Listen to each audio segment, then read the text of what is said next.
we've talked about the 1.6 billion. The number keeps going up, by the way, that's missing from MF Global and probably just went poof. And if you could have bought that stock from when it was only 600 million, that would have been a good, you'd have good returns in a short time. But there's supposedly 16 trillion that has been cycled through, and I've even seen higher numbers than that.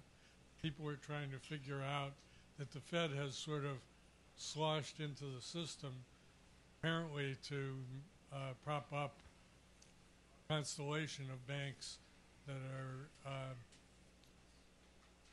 questionable financial condition. Is anyone following that? And I must say, I would not have asked it if we hadn't had this lull, because I don't like to spring it on anyone. But it also ties into the EU.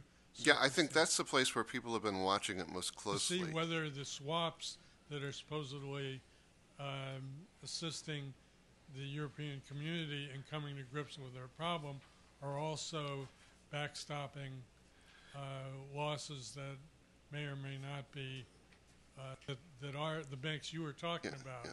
The EU banks have received massive loans from the European Central Bank for less than 1%, which gives them a very easy carry trade, where they can buy back their own assets, or they can, buy back their own liabilities, or do virtually anything, and it will be profitable. And so I think they're trying to help them rebuild their capital by giving them an easy way to make profits.